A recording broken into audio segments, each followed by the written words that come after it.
Hello everyone. आज का जो टॉपिक है वो क्या है, बायोट-सैविट्स लॉ। बायोट-सैविट्स लॉ जो है स्मॉल लेंथ कंडक्टर के लिए यूज़ किया जाता है मैग्नेटिक फील्ड की वैल्यू फाइंड करने के लिए।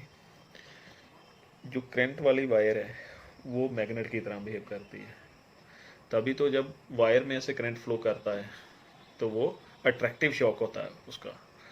इसलिए करंट वाली जो वायर है वो कैसे बिहेव करेगी, मैग्नेट की तरह बिहेव करेगी। जब भी उसमें से करंट फ्लो करेगा तो उसके इर्द गिर्द क्या प्रोड्यूस हो जाएगा, मैग्नेटिक फील्ड प्रोड्यूस हो जाएगा। ये देखिए इसका डायग्राम, ये कंडक्टर है एक्स वाई, इसमें से करंट फ्लो कर रहा है, आई करंट फ्लो कर रहा है, और ये इसका स्मॉल एलिमेंट है। लेट कर लिया इसका स्मॉल एलिमेंट। स्मॉल एलिमेंट क्या है, ए बी। और इस पॉइंट पे पर इलेक्ट्रिक फील्ड की वैल्यू फाइंड की जाएगी, और ये इसके साथ एंगल क्या बनाएगा, थीटा एंगल बना लेगा। इसकी लेंथ कितनी है, डी एल वेक्टर जो है वो इसकी लेंथ है। ये पॉइंट पी हो गया और ये डिस्टेंस क्या हो गया, आर डिस्टेंस हो गया। ये कंडक्टर हो गया एक्स वाई, इसमें से करंट फ्लो करेगा, मैग्नेटिक फील्ड प्रोड्यूस होगा। Magnetic field due to small element के कारण पता करेंगे पॉइंट पी पर। और ये बी की लेंथ जो होगी वो क्या होगी, डी एल लेंथ होगी। ये भी क्या है, स्मॉल एलिमेंट है। उसके बाद मैग्नेटिक फील्ड को किसके साथ डिनोट करते थे, बी वेक्टर के साथ डिनोट कर देते थे। तो इसके कारण स्मॉल एलिमेंट है तो इसके कारण मैग्नेटिक फील्ड क्या आ जाएगा, डी बी मैग्नेटिक फील्ड आ जाएगा। जो डी बी मैग्नेटिक फील्ड होगा उसमें देखिए डी बी स्मॉल एलिमेंट के कारण मैग्नेटिक फील्ड है। जो डी बी है वो डायरेक्टली प्रोपोर्शनल किसके होगा, आई के।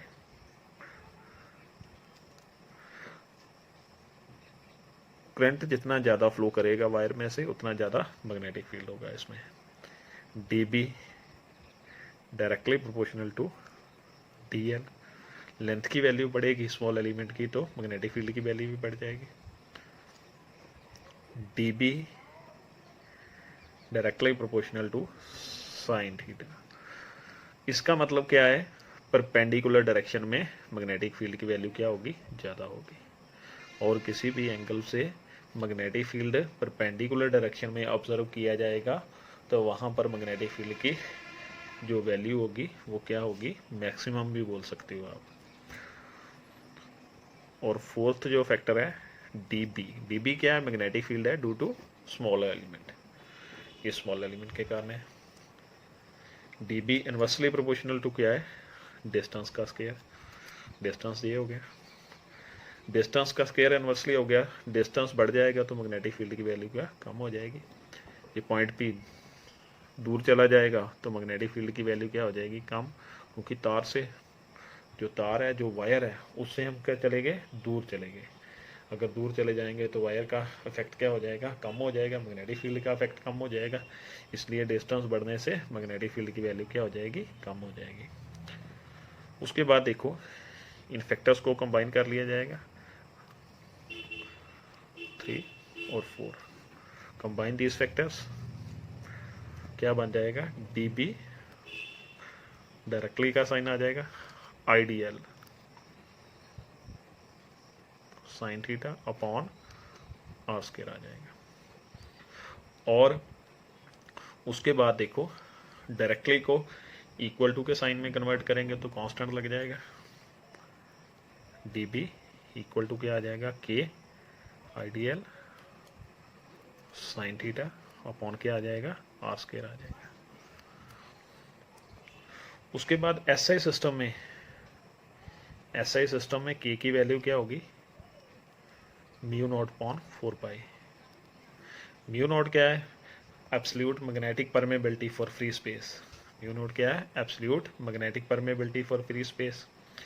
ये वैल्यू पुट कर दोगे जहाँ पे एसआई सिस्टम में, डीबी की वैल्यू क्या आ जाएगी, म्यू नॉट अपॉन 4 पाई आई D L sine theta upon क्या आ जाएगा, आर स्क्वायर आ जाएगा। ये मैग्नेटिक फील्ड की वैल्यू आ गई। बायोट-सैविट्स लॉ की मैग्नेटिक फील्ड की वैल्यू आ गई स्मॉल एलिमेंट के कारण। और वेक्टर फॉर्म में लिखोगे तो कैसे लिखोगे? वेक्टर फॉर्म में फॉर्म से पहले अगर CGS सिस्टम में बोले तो CGS सिस्टम में k की वैल्यू क्या होगी? 1 पुट कर दोगे CGS सिस्टम में इसकी वैल्यू आ जाएगी। वेक्टर फॉर्म में कैसे लिखा जाएगा ऐसे?